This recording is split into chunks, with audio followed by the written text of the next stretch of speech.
Hi guys, আসসালামু আলাইকুম। আজকে আমি আপনাদের সামনে নিয়ে এসেছি একটি স্যামসাংয়ের মাইক্রো ওভেন। তো এটার সমস্যা ছিল কি যেমন এটা সুইচিংয়ের সমস্যা ছিল, তারপরে এই আইসিতে সমস্যা ছিল।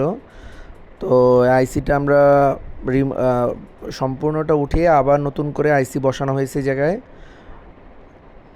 এরপরে সুইচিংয়ের সমস্যা ছিল, তো সুইচিংয়ের কাজগুলো করছে। এই যে সুইচিংয়ের কাজ আমাদের কমপ্লিট। ড্রিল মেশিন দিয়ে ফুটা করে এই সুইচগুলো বসাইতে হয়।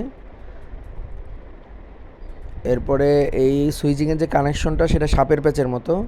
তো আপনাদের ডায়াগ্রামটা দিয়ে দিচ্ছি। এই যে এটা হলো ডায়াগ্রাম।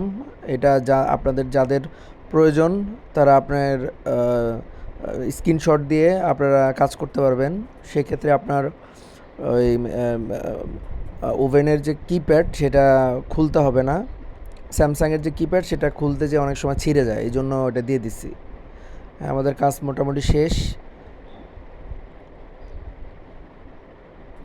এরপরে আমরা এখন ফিটিং করব।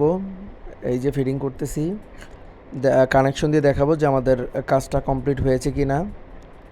এই যে কানেকশন দিতেছি, এটা ডোর ডোর ডোর সুইচের কানেকশন।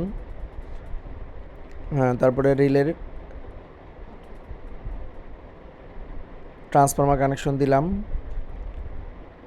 এই যে আমরা টেস্ট করতেছি এখন। হ্যাঁ, 30 সেকেন্ড। তো আলহামদুলিল্লাহ আমাদের কাজ ফুল কমপ্লিট। ওভেন রান করছে। সবাই ভালো থাকবেন। আসসালামু আলাইকুম।